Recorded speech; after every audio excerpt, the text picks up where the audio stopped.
Good morning students.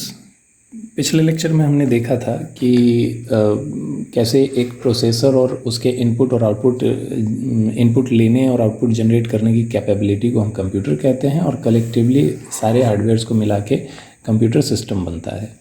आज हम लोग देखने वाले हैं कंपोनेंट्स ऑफ कंप्यूटर सिस्टम। तो कंपोनेंट्स ऑफ कंप्यूटर सिस्टम में हम यहाँ देख ही पा रहे हैं कि एक तो फंक्शन है इनपुट देने का, जो कि इनपुट एक तरफ इनपुट मिलता है, दूसरी तरफ प्रोसेस होता है और तीसरी तरफ आउटपुट आता है। तो basically there are only 3 components, input devices, processor and output devices.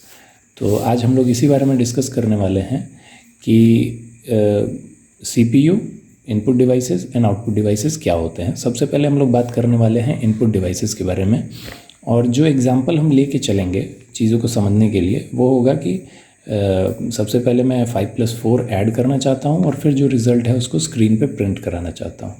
तो ऐसे केस में क्योंकि मुझे प्रोसेसिंग कराने से पहले उस डेटा को कंप्यूटर तक पहुँचाना पड़ेगा, तो मुझे यूज़ करना पड़ेगा इनपुट डिवाइस। यहाँ पे शायद मैं यूज़ करूँगा कीबोर्ड, ठीक है।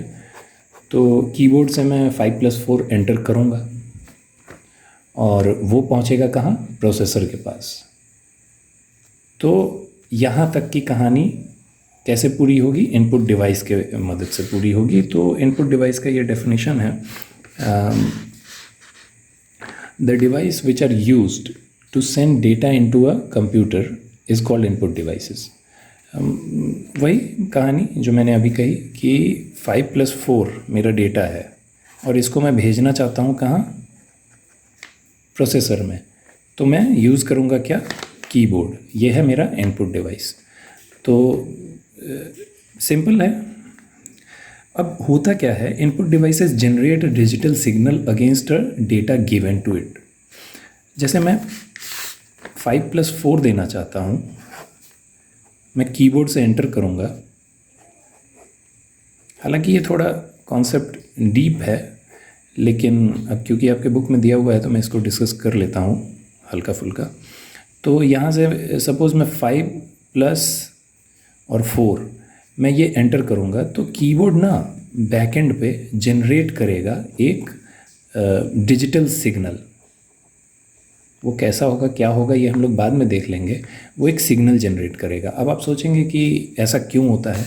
अब सपोज़ करो कि आप रहते हो इंडिया में, आप क्योंकि 11th के स्टूडेंट हो तो आप काफ़ी अच्छा रिलेट कर सकते हो। आप किसी वेबसाइट पे गए, वेबसाइट पे आपने किसी प्रोडक्ट के एडवर्टीज़मेंट देखी और आपने सोचा कि, और प्रोडक्ट ने आपसे काफ़ी वादे कर दिए कि ये ले लो, ये खा लो, तो इससे ये हो जाएगा, वो हो जाएगा, ऐसे करके। तो आपने क्या किया, वो है अब यूएस में और आप हो इंडिया में, है ना। तो आपके पास रुपीज़ हैं, INR भी बोलते हैं इसको, और यूएस में चलता है USD यानी कि यूएस की डॉलर, है ना। तो अब बीच में कोई एक मीडिएटर होना चाहिए जो आपके INR को ले, है ना, और बदले में इसको USD दे उस कंपनी को।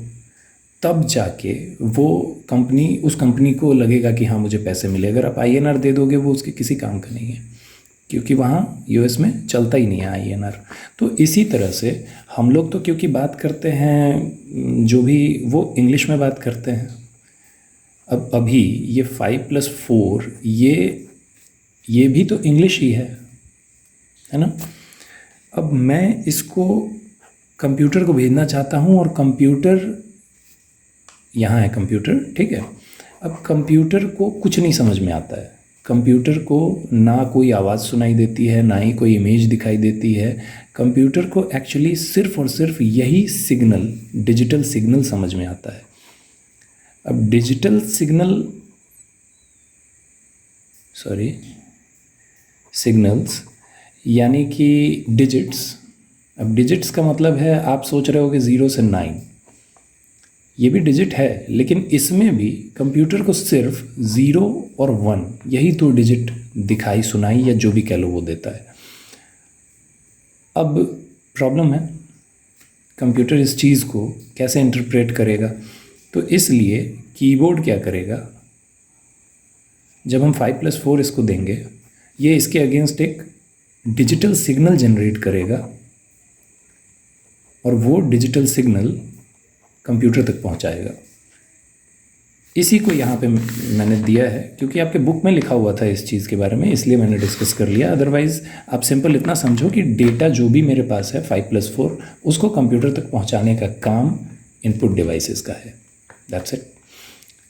मिलते हैं अगले वीडियो में।